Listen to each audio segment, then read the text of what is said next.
ulang, itu double joy. Pakailah aku Tuhan itu adalah doa yang mendatangkan sukacita. Saya dorong Anda jadi bagian dari solusi, bukan bagian dari kebutuhan dunia. Jadilah jawaban.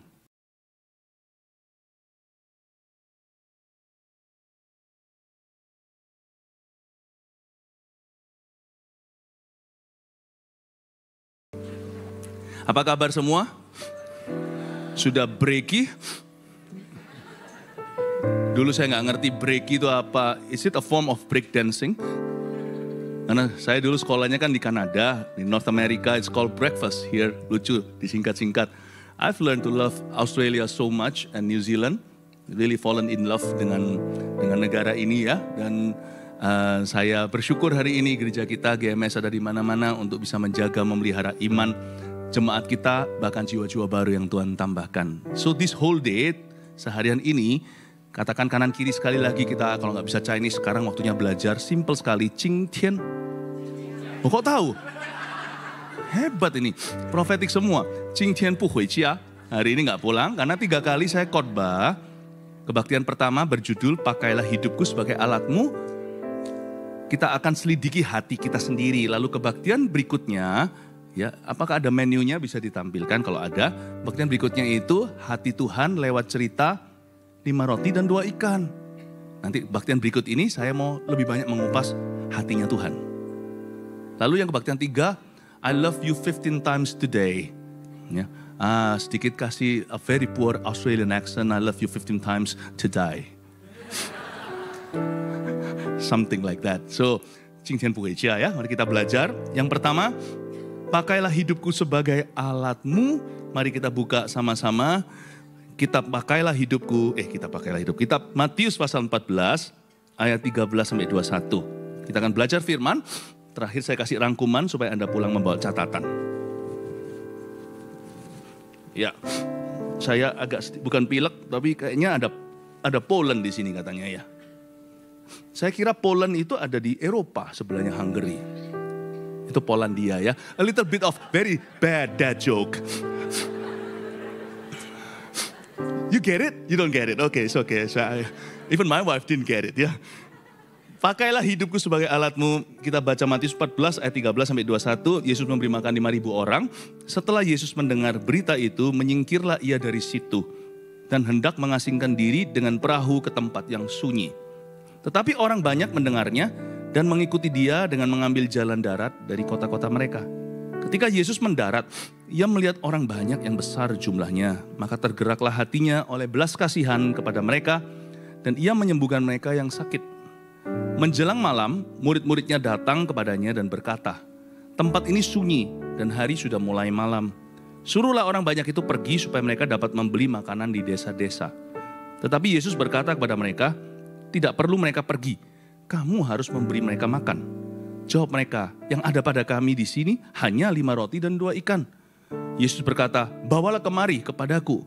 Lalu disuruhnya orang banyak itu duduk di rumput.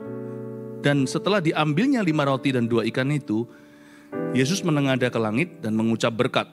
Lalu memecah-mecahkan roti itu dan memberikannya kepada muridnya. Lalu murid-muridnya membagi-bagikannya kepada orang banyak. Dan mereka semuanya makan sampai kenyang.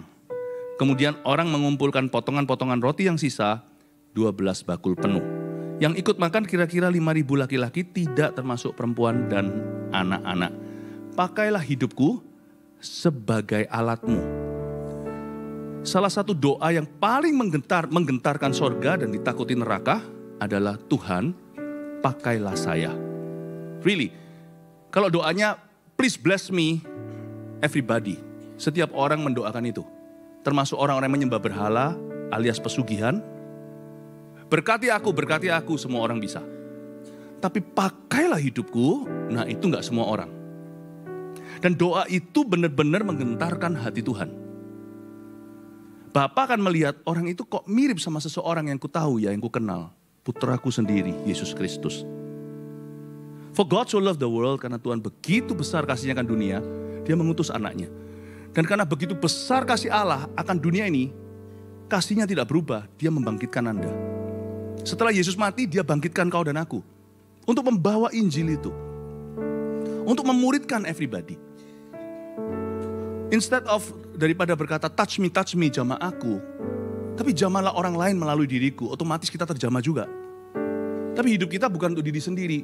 Hidupku bukannya aku lagi, tapi Yesus dalamku. Hidupku bukannya aku lagi, tapi Yesus dalamku. Lagu sekolah minggu. Yesus hidup dalamku. Hidupku bukannya aku lagi, tapi Yesus dalamku. Yang translate ya ke bahasa Inggris sekarang, kalau saya nyanyi gitu, just translate liriknya aja ya. Nah, hidupku bukannya aku lagi, tapi Yesus di dalamku. Kalau kita hidup untuk orang lain, Tuhan hidup di dalam kita. Dan iman kita akan semakin hidup. Mari kita sekarang lihat ayat ini, saya akan bahas ayat per ayat.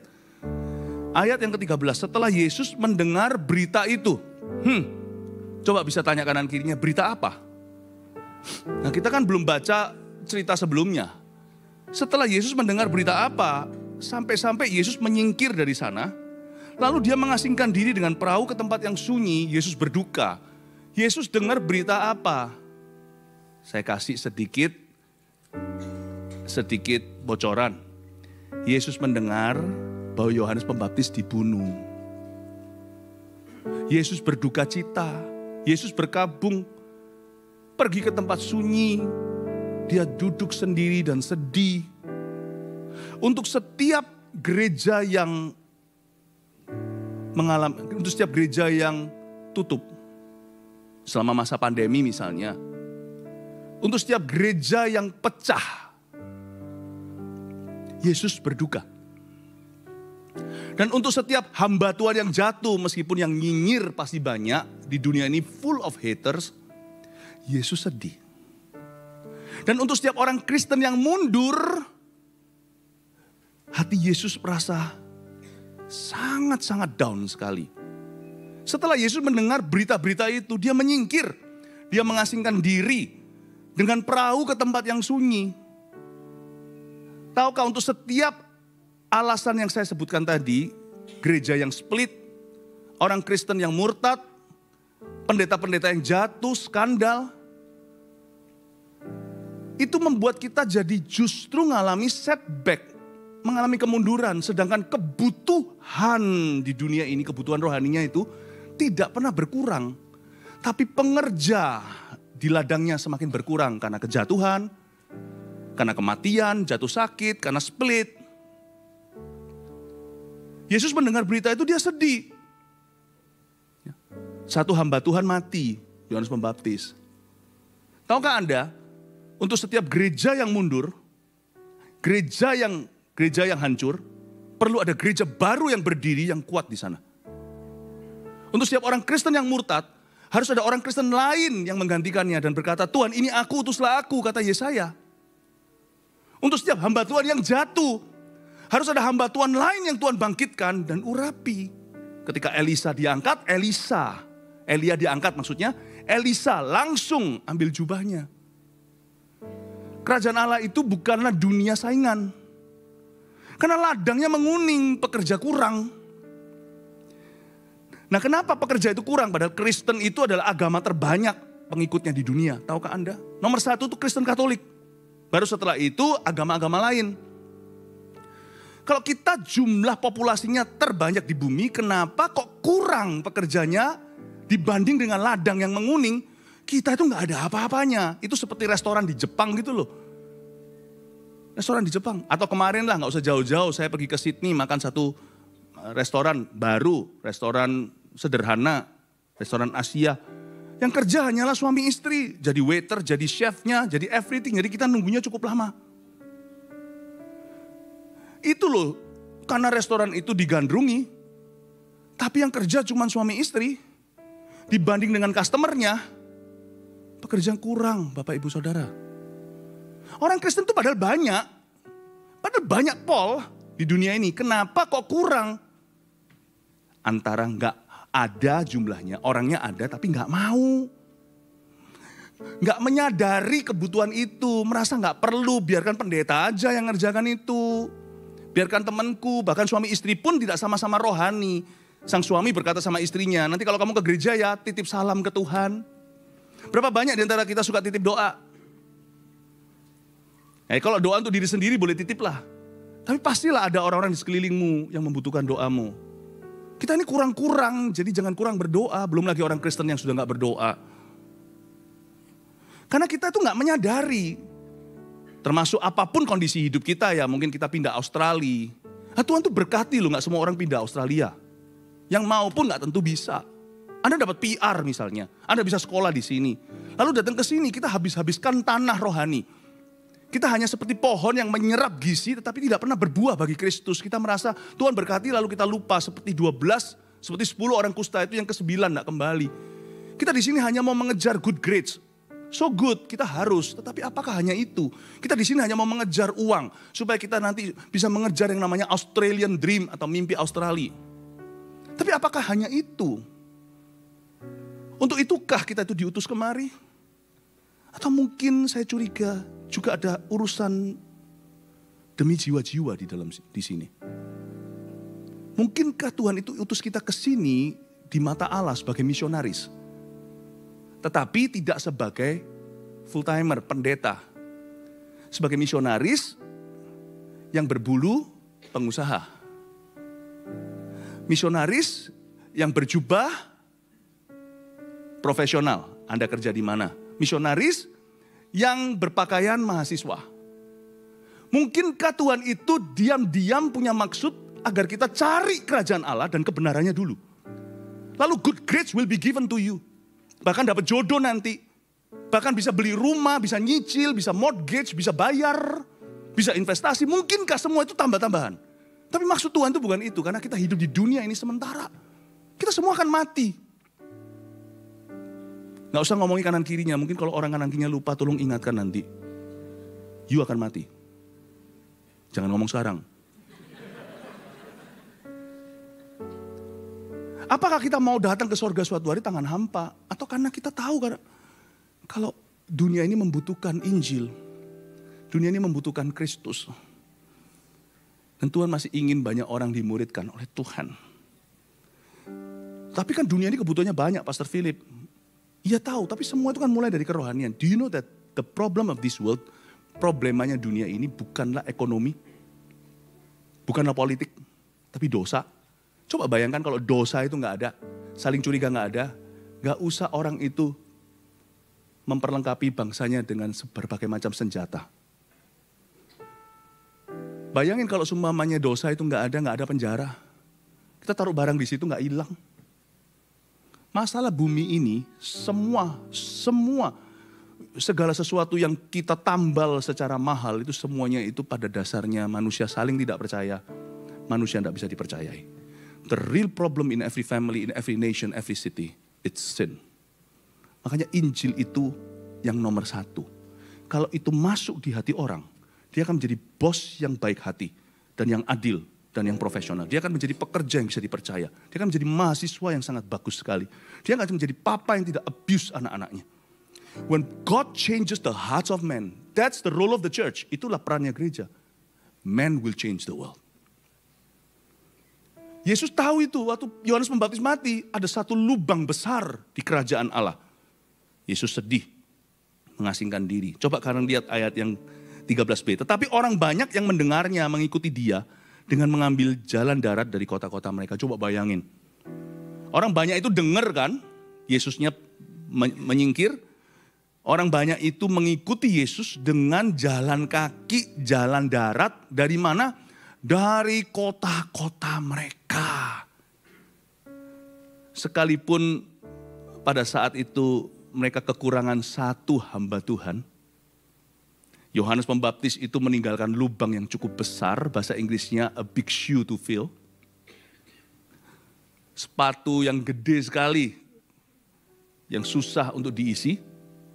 Tetapi dunia masih tetap hungry, tetap kelaparan rohani. Buktinya, sekalipun jauh mereka tempuh jalan darat dari kota-kota mereka. Orang-orang itu saking hausnya, seperti yang kita lihat sekarang, hausnya di Melbourne. Coba sampai di depan sana masih di overflow room ada orang. Berapa banyak di antara Anda yang bisa masuk ke sini tadi antri dari jam berapa? Kasihan sekali, antri di luar dingin-dingin begini. Bahasa Chinese-nya singkula, xie terima kasih sudah mau menderita dingin di luar sana demi supaya masuk dengar firman. Tahukah bahwa bumi ini penuh dengan kelaparan firman? Orang-orang banyak itu mendengarnya dan mereka mengikuti Yesus sambil mengambil jalan darat dari kota-kota mereka. Jangan cari gereja yang dekat sama rumahmu, tapi gereja yang bisa mendekatkanmu ke hati Tuhan. Jauh pun kau tempuh. Banyak orang berkata, gerejanya jauh, gak usah. Hari ini di Indonesia, people are spiritually hungry. Gereja kita itu didatangi orang-orang tiap minggu dari luar kota. Ada juga jemaat yang dulu tinggalnya di kota Malang. Kalau misalnya di Surabaya yang Jawa Timur tahu. Waktu kena lumpur lapindo itu namanya macet gara-gara lumpur itu. Bisa 6-7 jam mereka tidak pernah bolong, setiap weekend datang bukan hanya untuk dengar firman. Tapi mereka datang untuk pelayanan. Mereka datang itu satu ibadah ministry, satu ibadah khusus untuk dengar firman. Kok mau ya gak dibayar nih volunteer. Datang jauh-jauh menempuh 7 jam, balik 7 jam lagi, wong mereka bukan dari Surabaya. Hanya untuk greeting the congregation, karena mereka kerjanya asyir, shalom, datang melayani. Lalu satu ibadah khusus duduk untuk dengarkan firman. Supaya mereka tidak hanya keluar, tapi mereka juga diisi. Nggak output, tapi juga input. Karena saya mikir ya, pasti ada banyak gereja di sekeliling sana. Tapi dia merasa panggilan Tuhan di gereja kami. Di gereja kita. Orang itu merasa bahwa ini gereja meskipun jauh dari rumahku, aku tempuh jalan darat sekalipun berlumpur. Dari kota lain aku pun datang. Karena aku merasa gereja ini mendekatkan aku ke Tuhan. Dan ini pas cocok visinya untuk kami sekeluarga. As for me, my house, kami dan keluarga kami ingin melayani Tuhan di gereja ini. Ini fenomena yang terjadi dari zaman Yohanes Pembaptis. Yesus melihat fenomena itu dan Tuhan tahu bahwa ladang sudah menguning. Everyone in this world, semua orang di dunia ini hungry spiritually. Tak terkecuali Melbourne City. Tak terkecuali Sydney, Canberra. Mana lagi? Perth, Hobart, Adelaide, Auckland, Brisbane, even Gold Coast. Oh. Di mana kau ketemu orang, di situ orang itu butuh Tuhan. People need the Lord. People need the Lord. At the end of broken dreams, people need the Lord. Di mana kau temukan manusia, mereka butuh Yesus. So I want you to see that as a fact sebagai realita. Nah sekarang pertanyaannya, Anda melihat dirimu sendiri sebagai apa dalam kebutuhan dunia tersebut? Beranikah Anda berkata seperti Yesaya, oke Tuhan, aku pun butuh Engkau, tapi aku mau melayani lebih dulu. Pakailah aku Tuhan. Saya hari ini diberi Tuhan karunia untuk berkhotbah. Nggak semua orang bisa, setiap orang karunianya beda. Nah saya sendiri memberi makan. Coba bayangkan dari semua yang ada di ruangan ini, kecuali yang berdiri volunteernya semua, kita semua disetrap nih termasuk pengkhotbahnya. Anda semua duduk dan disuapin. Double komitmen untuk seorang pengkhotbah, untuk saya mau menyampaikan firman seperti ini, saya sebelum menyampaikan ke Anda, saya harus makan dulu apa yang saya mau khotbahkan. Setelah saya khotbahkan, saya harus renungkan apa yang saya khotbahkan. Otomatis double job. Anda dapat langsung dapat dicerna, langsung dapat pencerahan. Waktu saya memberi makan begini, saya pun makan loh. Saya punya satu kebiasaan sebagai pengkhotbah, boleh contoh kalau Anda seorang pengkhotbah. Setelah saya khotbah begini, saya quiet nanti di rumah atau kembali ke kamar, saya akan tulis. Saya khotbah tanpa catatan. PowerPoint ada, tapi saya nggak tahu nanti setiap ayat saya ngomong apa. Nanti kalau seperti ini Roh Kudus ngomong sesuatu melihat mulut saya dan saya sendiri berkata, loh kok bisa ngomong gitu? Ya, maka nanti saya akan catat pulang ke rumah. Karena setelah Anda makan, Anda pulang dan Anda melakukan firman, saya pulang masih merenungkan. That I'm happy. Daripada saya hari ini hanya datang sebagai jemaat, diberi makan.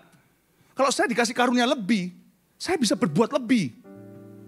Justru melayani itu indah, pakailah aku itu ada harga yang dibayar memang. Tapi fulfillment-nya itu double. Rasa kepuasan batinnya itu double. Beda dengan orang Kristen yang berkata, aku datang ke gereja aku diberkati, haleluya, ya. Tapi beda dengan aku datang ke gereja tadi aku diberkati. Tapi terlebih diberkati memberi daripada menerima. Aku memberi dulu, aku diberkati karenanya. Pulang itu double joy. Pakailah aku Tuhan itu adalah doa yang mendatangkan sukacita. Saya dorong Anda. Jadi bagian dari solusi. Bukan bagian dari kebutuhan dunia. Jadilah jawaban. Jangan jadi orang Kristen yang begitu terus. Anda sudah berapa tahun jadi orang Kristen? Kita sudah berapa tahun? Masa kita harus mau jadi jemaat terus, jemaat melulu? Apapun harganya untuk kita bisa naik pangkat. Bukan sebagai posisi, tapi sebagai fungsi untuk kita bisa melayani. Lakukan di gereja kita. Tidak segampang itu orang bisa langsung melayani. Mereka harus mengikuti kelas seperti namanya My Spiritual Journey 1. Siapa yang sudah ikut MSJ 1? Angkat tangan, puji Tuhan. Ya, Pastor Robin pun, gembala regional, dulu mengikutinya. Lalu nanti mau pelayanan apa lagi, tambah lagi peluru MSJ 2 siapa sudah? Haleluya. Nanti kalau sudah mau jadi CG leader, ya harus ikut tentunya aktif secara di dalam kehidupan CG. Tapi nanti akan ada pelatihannya. Training kita itu bukanlah birokrasi, tapi semua training kita itu materi. Itu memperkaya banget. Saya dorong Pastor Ahau, Pastor Henry, dan Pastor Robin yang membawai seluruh Australia dan New Zealand untuk adakan MSJ. Nanti bicara dengan pusatnya di Surabaya Barat. Gimana nanti setelah hari ini? Dibikin aja retreat 1 hari yang belum ikut MSJ 1. Ya. Kenakan perlengkapanmu supaya bisa melayani Tuhan. Ya. Di sini apapun juga yang harus kau tempuhlah. Karena melayani itu fulfillment. Melayani itu indah. Amin Bapak Ibu. Gak ada orang datang ke gereja ini langsung bisa berkata, oh aku langsung mau melayani ini itu. No, ada trainingnya dulu. Ya. Gereja kita bukan gereja yang menawar-nawarkan orang di luar sana, ayo bergabunglah supaya kamu kalau gabung di sini, gua kasih lu pelayanan. Our church is not like that because ministry is sacred. Ministry is sacred to us. Pelayanan itu sesuatu yang indah. Pelayanan itu harus sungguh-sungguh. Ketika Yesus mendarat, coba lihat ayat 14, ia melihat orang banyak yang besar jumlahnya, maka tergeraklah hatinya oleh belas kasihan kepada mereka dan ia menyembuhkan mereka yang sakit. Yesus lihat orang-orang banyak itu ya, hatinya tergerak. Saya mau berdoa di dalam nama Yesus, semua jemaat kita di sini nggak ada jadi jemaat biasa. Semua kita seperti Tuhan Yesus, melihat kebutuhan dunia, hati kita tergerak. Coba katakan, tergeraklah hati Yesus. Harus tergerak, pakailah aku di Tuhan. Kalau orang gak tergerak ya, mereka gak akan bergerak. Tapi kalau hatimu tergerak, jangan kau tolak. Pernahkah kita itu tiba-tiba digerakkan Roh Kudus untuk berdoa? Kita berkata nanti saja. Nanti, waktu kita mau berdoa, gerakannya sudah gak ada. Bukan berarti kita bergantung pada perasaan, juga bukan. Tapi Tuhan tuh kasih kita kepekaan. Pernahkah Anda berjalan misalnya di jalanan gitu ya? Saya nggak tahu, mungkin di Australia nggak ada ya. Di Indonesia, di Surabaya pun sekarang semakin jarang, puji Tuhan. Waktu Anda lihat ada satu orang pengemis gitu, Anda tergerak untuk memberi sedekah. Mungkin it's worth it, sekalipun di bel dari belakang, ting gitu ya. Kalau di Indonesia bel itu biasa. Klakson di sini itu mungkin yang rasa gimana. Di Indonesia klakson tuh, hello, good morning, tin. What a sweet culture. Di bel gak apa-apa, oh ya God bless you tuh. Berhentilah kasih. Gerakan-gerakan tertentu itu, Anda gak usah tanya benar atau salah. Kecuali kalau Anda digerakkan untuk melakukan kejahatan, itu roh jahat. Anda digerakkan untuk ambil suami orang, nah itu bukan Tuhan. Tapi kalau Anda digerakkan untuk melayani, tiba-tiba kok tergerak ya, aku ingin ikut pelayanan. Aku kok ingin tertanam di gereja ini. Siapa tahu itu Roh Kudus yang gerakkan. Semua itu selalu dimulai dari digerakkan. Pakailah hidupku sebagai alatmu itu bermula dari sebuah beban. Di hati itu timbul kesadaran. Tiba-tiba seperti tergerak. Kalau Anda tergerak, Tuhan akan memakaimu. Saya suatu hari digerakkan untuk telepon teman saya. Saya telepon dia, ternyata dia memang sedang butuh. Dia lagi sedih, lagi berdoa, Tuhan adakah orang yang peduli? Kalau saya nggak telepon dia, wah, paling-paling kalau saya telepon dia ternyata saya rasa tergerak itu hanyalah perasaan saya, bukan Tuhan. Ya nggak apa-apa lah. There's nothing wrong with saying hi kan. Tapi kalau Anda digerakkan, jangan ambil risiko. Siapa tahu itu Tuhan. Semua pelayanan selalu dimulai dari gerakan hati. Kalau orang tidak tergerak, mana bisa kita paksa. Misalnya suatu hari ada satu altar call panggilan ke depan. Siapa yang mau terima Tuhan? Orang itu sudah dari dulu kepingin kenal Yesus. Waktu dia digerakkan hatinya, pendeta itu berkata, majulah. Dia berkata, nggak apa-apa, ntar aja. Loh, Roh Kudus sedang bekerja. Entar itu nggak tentu sama pekerjaan Roh Kudus. Setelah selesai acara itu, siapa tahu sesuatu terjadi dan dia nggak bisa terima Tuhan lagi. You know when God moves your heart, move your feet. When God moves your heart and move your hands. When God moves your heart and move your life. Kalau Tuhan menggerakkan hatimu, bergeraklah ke situ. Amin Bapak Ibu Saudara. Belajar taat, belajar peka. Katakan kanan kirinya belajar taat, belajar peka. Tapi ya murid-murid ini gak tergerak. Coba lihat ya. Kita lihat ayat 15. Menjelang malam murid-murid Tuhan datang kepadanya dan berkata, tempat ini sunyi dan hari sudah mulai malam. Suruhlah orang banyak itu pergi supaya mereka dapat membeli makanan di desa-desa. Ini sih cengli. Orang Hokian bilang begitu. Ini sih masuk akal. Lah dia lihat 5.000 laki-laki itu belum perempuan dan anak. Kemungkinan itu 10-20 ribu orang itu easily. Saya rasa cengli sekali. Kalau ikut Tuhan tuh jangan cari cengli. Karena cari cengli namanya mau cari apa yang fair. Kadang-kadang justice, keadilan Tuhan itu bukan apa yang fair bagi manusia. Hari itu murid-murid melihat 5.000 orang-orang laki-laki, belum lagi perempuan, istri dan anak. Dan waktu mereka itu sudah malam, lalu mereka semua kelaparan. Ya, saya tahu itu nggak mudah. Kemarin kami KKR di Jayapura, itu yang datang membludak. Gedung dalam itu bisa hanya 8-9 ribu, itu keisi 10 ribu, luar itu 6 ribu, overflow-nya itu 6 ribu. 16 ribu. Yang penyesalan kami terbesar adalah, aduh tahu gitu tak sediain makan semuanya. Kasihan karena banyak mereka itu melalui hutan, naik truk, literally harafiah, naik truk beneran. Itu kayak, ya sudah di sana jejel-jejel begitu, berjubel-jubel. Nah itu pulangan masuk angin. Jadi murid-murid itu sebenarnya punya hati yang bagus ngomong gini sama Yesus. Tuhan, ini udah mulai malam loh, suruh mereka pulang. Ini orang-orang saking hausnya, seperti orang di Jayapura. Itu selesai ibadah masih ada 10 lagu. Mereka gak pernah let redo go. Itu pemimpin kita, worship leader, more. Akhirnya sungguhan kami dulu yang nyerah. Mereka di lobby itu masih nari-nari begitu loh. Gak ada lagu, gak ada pemimpinnya, gak ada WL-nya. Udah di reception, di lobby atau sudah di luar. Udah di luarnya stadion itu. Mereka masih nari-nari, muter-muter sendiri gak ada pemimpinnya. Benar-benar seperti di Africa of Indonesia. Mereka dancing sekali semuanya. Aduh, udah malam ini. Suruh mereka pergi. Kan mereka nanti lewat hutan. Suruh mereka pulang. Lalu suruh mereka beli makanan di desa-desa. Cengli, coba katakan cengli. Masuk akal. Yesus itu gak tentu harus masuk akalmu. Kita melihat kebutuhan besar, kita berkata, what can I do? Emangnya ada ndak ada aku gereja ini ada perbedaannya. Ada ndak ada saya ada perbedaannya di kerajaan Allah. Aku ini loh terlalu kecil. Apa yang kumiliki itu ndak ada apa-apa. Iya kalau aku konglomerat.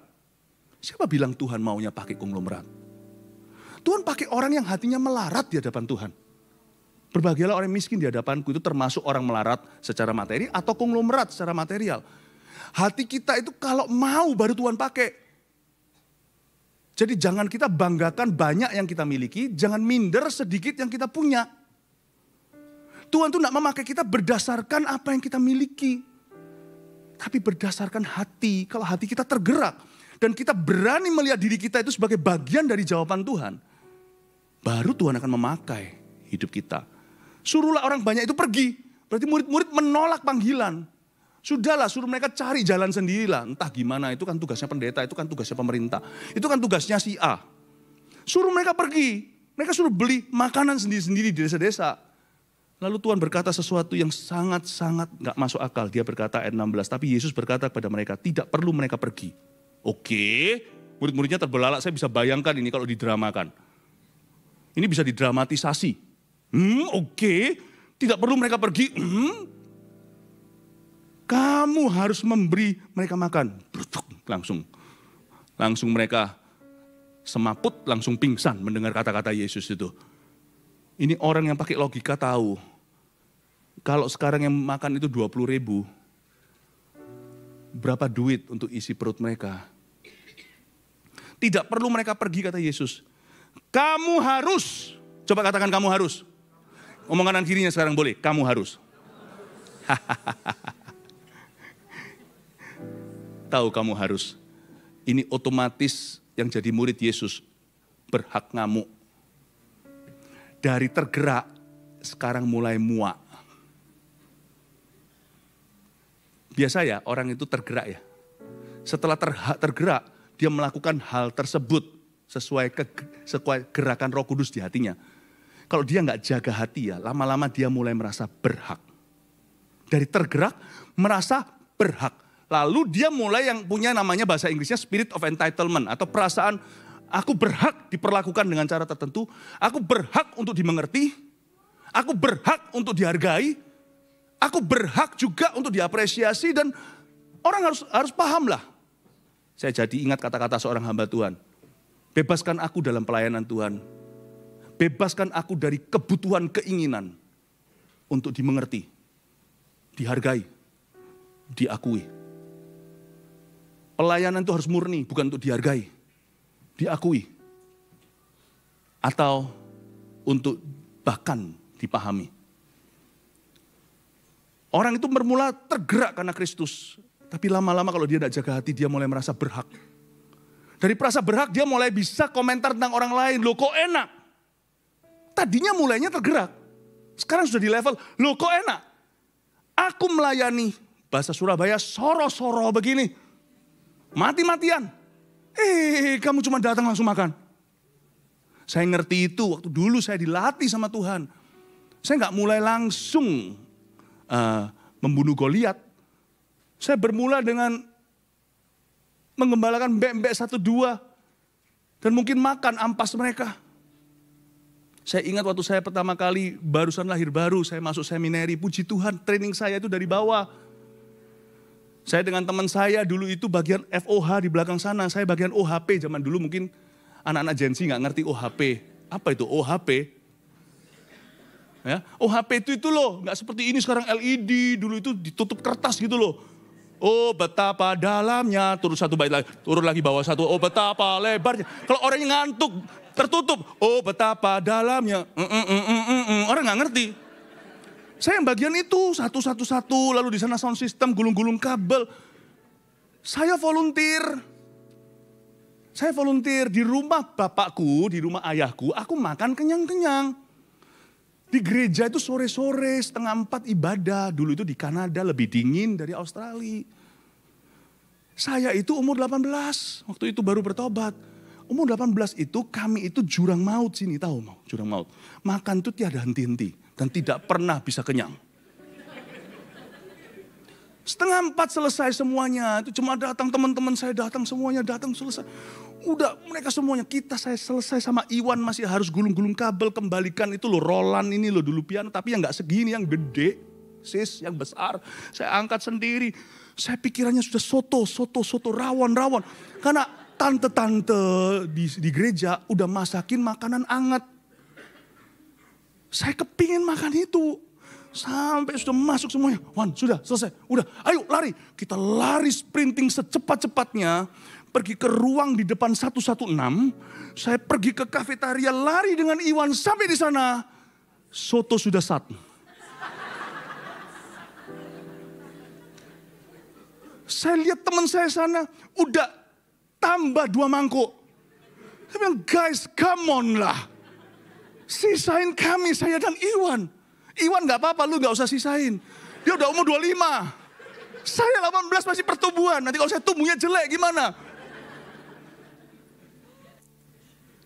Nggak dikasih makan. Hati saya mulai nggak dijaga. Aku sama kamu sama haknya loh di sini. Aku juga sama-sama memberi persembahan. Saya ingat kalau saya memberi persembahan dulu ya. Persembahan persepuluhan bukan sesuatu paksaan buat saya. Saya dulu itu misalnya omong kosong ya. Misalnya $100. Itu saya tiap minggu punya allowance sendiri yang saya bikin untuk diri sendiri. Itu saya $35 saya masukkan. Saya seperti orang Australia, mingguan hitungnya. Saya masukin 35 untuk misi di gereja. I live off untuk saya college itu dengan semua itu dengan sisanya. Misalnya 35%, 30% saya masukkan. Saya begitu. Saya berkata, saya ngomong sama dalam hati saya itu gak jaga hati.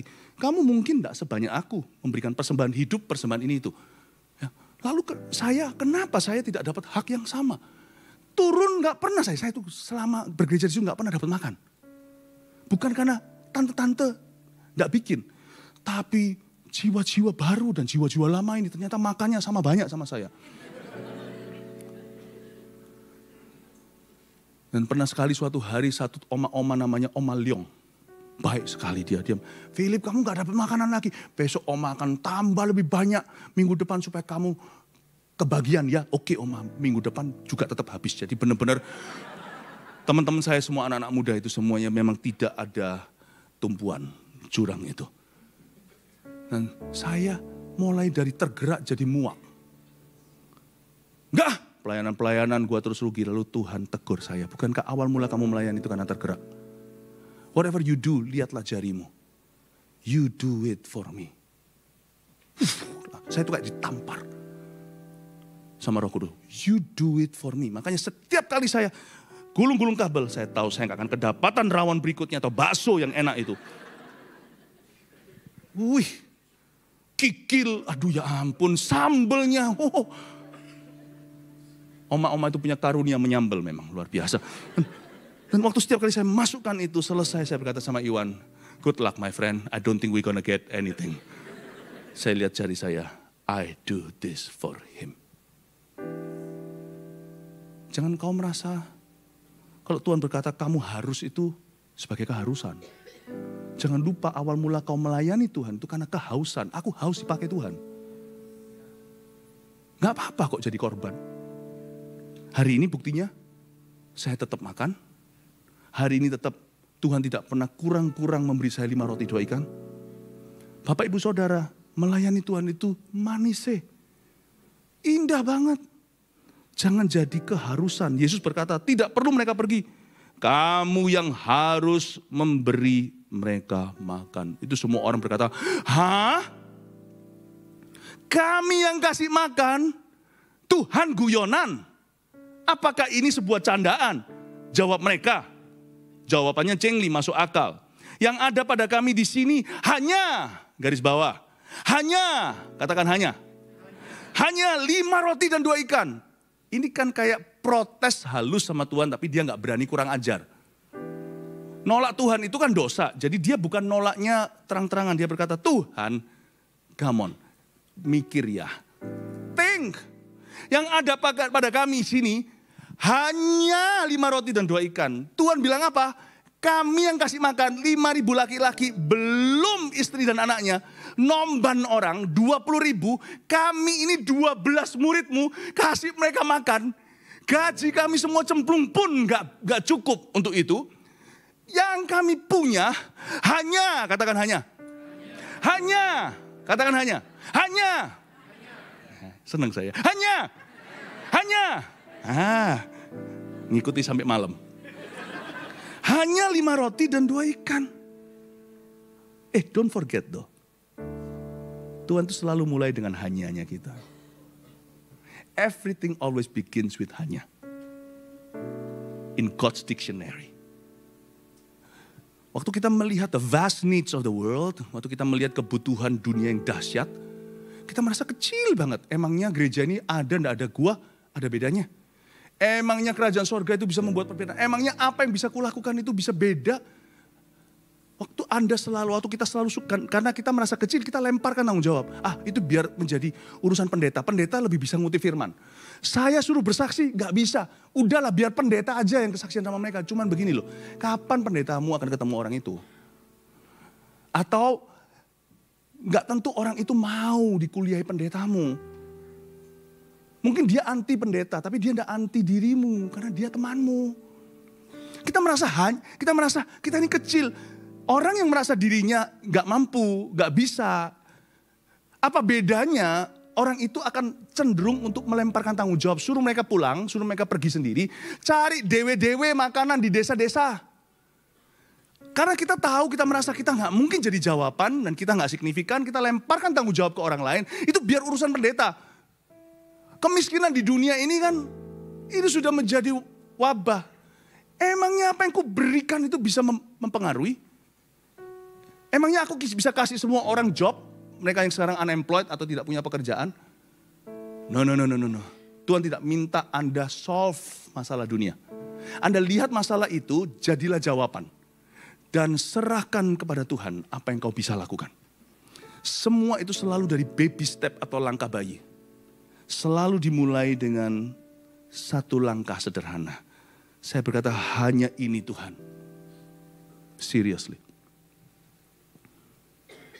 Church has gone wrong in this direction. I think it's not too late for us to make it right. Tidak boleh datang dengan mentalitas customer, tapi servant. Lain cerita kalau Anda non-Kristen. Datang sini lahir baru dulu, dengar Injil. How can you serve the one you don't know? Tapi kalau kita sudah klaim kita punya Yesus, tidak bisa. Kita semua servant. Kita datang itu harus dengan mentalitas, what can I do for this church and with this church and through this church? Kita datang ke gereja itu bukan cari makan, tapi kita mau menjadi bagian dari 5 roti 2 ikan yang beri makan. Meskipun saya nggak berkhotbah, tapi setiap ibadah itu dirancang demikian rupa untuk memberi makanan rohani bagi semua. Bagaimana caranya saya menjadi salah satu dari puzzle itu, membuat itu terjadi. Saya tidak jadi beban, tapi saya menjadi tambahan. What can I do for you? Saya datang ke pendeta saya dan berkata, mau pakai cara apa yang bisa saya lakukan untuk bantu gereja ini? Kalau kamu bantu gereja ini, kamu harus CG dulu. Baiklah, saya ikut. Kamu mau bantu begini, kamu begini dulu. Baiklah, saya ikut. Begitu caranya. Penginjilan pertama yang saya lakukan dahulu di Kanada, itu bukan KKR di depan orang. Saya paling takut di depan orang. Orang pertama yang saya bawa ke Tuhan itu namanya Oma Ellen Reed Brooks, setengah orang Indo, setengah orang Belanda. Dia blasteran, tinggal di senior home, gak tahu di sini namanya apa di Australia. Tinggal di panti jompo, kaki tinggal satu karena diabetes sudah dipotong amputasi. Saya bawa nasi goreng karena bagi saya nasi goreng bukan pengorbanan. So saya anggap itu dana misi setelah apa yang saya berikan ke gereja. Saya bawa nasi goreng setiap Sabtu. Sabtu adalah waktu yang paling sepi karena anak muda semuanya tidur sampai siang. Atau mereka nanti jalan-jalan. Saya belum punya pacar. Waktu itu saya datang bawa nasi goreng dan bawa gitar. Nggak ditolak, nggak. Saya jangkau dia datang ke gereja, nggak bisa, saya minta izin sama pendeta saya, boleh nggak saya bawa gereja ke dia. Saya nggak bisa kasih perjamuan kudus, saya bukan pendeta, belum pendeta, masih sekolah seminari. Saya bawa gitar dan nasi goreng. Lalu pendeta saya berkata, go, layani. Saya di situ nyanyi-nyanyi, God is so good, God is so good. Dia ngikuti sambil nasi goreng, sambil cemot-cemot, masih kotor-kotor nasi di sebelah sini. Saya suapin dia sampai dia terima Tuhan umur 87. Dan nggak ada. Saya tidak terus datang ke gereja, wow, what an evangelist. No one knew. No one knew. Saya bawa teman saya 10, mulai satu-satu gugur. Sehingga 7, tinggal 5, akhirnya saya sendiri pergi ke situ karena enggak favorit. Tiap minggu ke sana. Tiap minggu saya datang ke situ, minggu depan datang lagi saya dituduh. Oma punya gigi palsu hilang, kamu yang curi ya? Nih, Oma gigiku masih asli. Namanya orang gak usia, 84 waktu itu, waktu saya layani, sampai 87 mati. Itu tiap minggu saya dituduh sesuatu, hilang ini, hilang itu. Suatu hari saya baptiskan karena saya sudah mau lulus sekolah, mau lulus kuliah. Sudah mau jadi pendeta. Pendeta saya izinkan saya, kamu baptis saja karena Saya enggak bisa, Om enggak bisa ke sana. Saya ambil, saya enggak bisa, berat sekali, itu berat. Orang-orang tulangnya tulang orang Caucasian, orang gede. Masukin enggak bisa, dan dia enggak boleh diangkat, angkat bisa patah. Jadi akhirnya saya doakan dia, kasih air, saya doakan dia. Setelah saya doakan minggu depan berkata, Oma enggak mau Kristen. Aduh, Oma gini sudah dibaptis sama Kristen. Tuhan, kau bilang kau mau memakai aku secara dahsyat kan, luar biasa kan, ke seluruh dunia kan, Afrika untuk Tuhan, Amerika untuk Tuhan. Kok pergi ke Oma ini? Baru dibaptis, minggu depannya sudah mau batal lagi. Tuhan, mana kau mau memakai aku? Tuhan berkata, bukankah ini saja yang, hanya ini saja yang bisa kamu lakukan. Aku mulai dengan ini, boleh enggak? Boleh Tuhan, kau raja.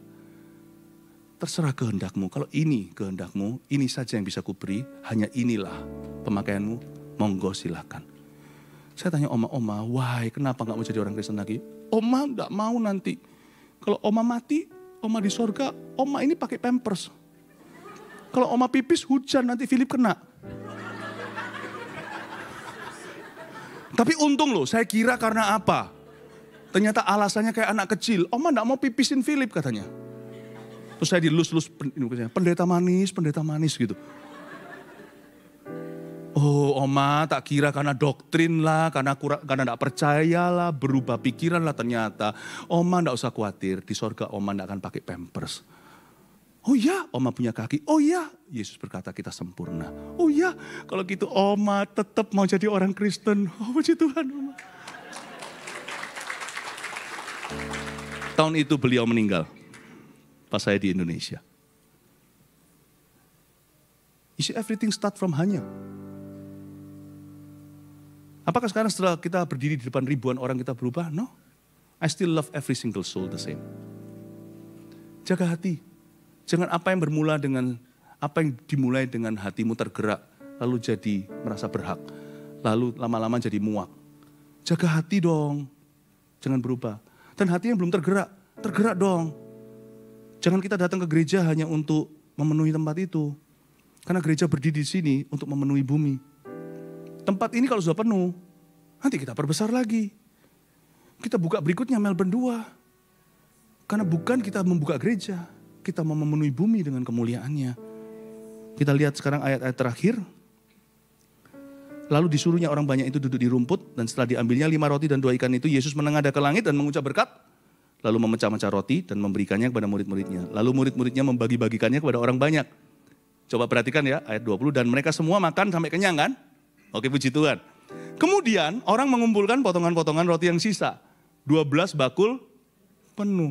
Yang ikut makan kira-kira 5.000 laki-laki, gak termasuk perempuan dan anak. Coba lihat ayat 20b. Kemudian orang mengumpulkan potongan roti yang tersisa. Sisanya berapa? Lucu, Tuhan itu punya selera humor. Yang makan 5.000. Ahli teologi berkata kemungkinan 20.000 plus perempuan dan anak yang selalu lebih banyak. Semua makan. Saya nggak yakin satu orang makan satu roti. Itu makan pasti banyak, mereka lapar sehari.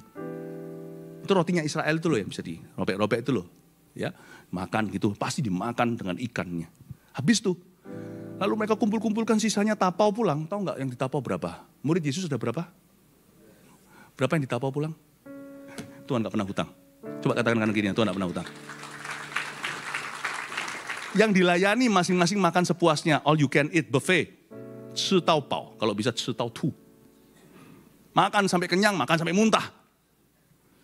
Tapi mereka tidak dilupakan oleh Tuhan. Karena Yesus memecahkan roti itu tidak langsung ke tangan mereka. Yesus memecahkan roti itu ke tangan muridnya. Muridnya yang bagi. Tuhan taruh berkat di bisnismu. Tuhan taruh berkat di suaramu, di otak kita. Tuhan taruh berkat di hidup kita. Untuk itu kita bagi. Tuhan tidak pernah taruh langsung ke jiwa-jiwa. Tuhan taruh ke murid-muridnya. Dan itu semua ngalir kan. Saya nggak yakin mereka korupsi. Waktu dikasihkan roti itu dimakan sendiri. Pernahkah Anda titip makanan sama orang nggak sampai ke Anda? Mana? Dulu anak saya waktu kecil begitu. Oh ya dulu waktu kecil belum ngerti. Nggak, I don't think so. Kalau Tuhan, apa yang Tuhan taruh? Dia nggak mungkin dia makan. Dia layani dulu. Mungkin kadang-kadang di hatinya berkata, aku mulai tergerak, tapi aku mulai merasa aku dimanfaatkan ya. Dia mulai mikir, aku kok dimanfaatkan ya? Kok terus yang keluar begini, kok aku dimanfaatkan ya? But the end of the day, Tuhan lihat mereka tanpa banyak kata-kata. Tuhan kita itu tidak narsis. Tuhan kita itu nggak lebay, nggak membesar-besarkan. Dia lihat mereka. Tuhan nggak mungkin berkata thank you. Tuhan tidak berterima kasih sama siapa-siapa. Dia pemberi kasih. Waktu dia lihat murid-muridnya, seperti dengan senyuman saya bayangkan. Seperti Tuhan berkata, thank you ya. Seperti Tuhan lihat kita kayak seperti, Tuhan tidak akan. Tapi seperti Tuhan memandang hamba-hambanya. Thank you ya. Ini, kamu tapau, bawa pulang. Silakan, Pastor Henry. Ya, tunggu dulu, setiap orang masing-masing dapat satu tisu. Tapi Pastor Henry khusus, kamu bawa kotak tisunya. Kamu bawa bakulnya pulang ke rumah for your family. Salam ya ke istri dan anak-anakmu. Salam ke orang tuamu. Salam. Terima kasih, kembalikan tapi. Kepada murid-muridnya dia tidak kasih tisu secukupnya. Lagi kena polen ya, alergi ya silakan. Tapi dia kasih. Silakan Pastor Robin. Ini bawa pulang. Salam ke orang tuanya.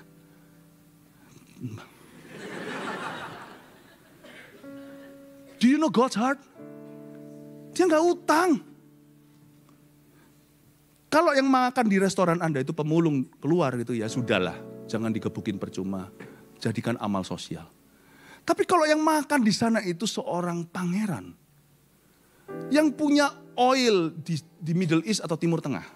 Lupa bawa dompet. Aduh sorry. Atau mungkin hanya menguji. Keluar. Menurut saya nggak apa-apa. Glorinya terlalu gede untuk utang sama depot seperti yang kau miliki. His glory is too big to owe anything to you. Kemuliaan raja itu terlalu gede egonya untuk utang sama kita sampah-sampah ini. Jadi kalau Tuhan seolah berutang budi, kalau saya punya depot restoran itu, silakan Pak, enggak usah bayar, it's on the house. Jangan kaget nanti, tempat itu dia memang nggak bayar bill per mil. Tapi Anda punya mortgage tiba-tiba ditutup. Tiba-tiba orang yang berkata, ini sudah milikmu. Kapan milik? Ini kuncinya. Hah? Aku kan masih nyicil. Ini kan masih lease. Sudah. There's this big boss from Saudi. Just bought this place and said to me, give the key to you. Everything shall be added unto you. Saya nggak ngomong tentang materi atau uang. Saya bicara tentang glory. Hari itu 12 bakul, emangnya itu bukan sengaja. 12 murid Yesus itu yang lelah-lelah. Masing-masing bawa bakul pulang ke rumah. Mama, papa, ini roti dari Tuhan Yesus kirim salam. Wow, semua mereka kenyang. Murid-murid itu pulang. Membawa covenant Tuhan untuk keluarganya.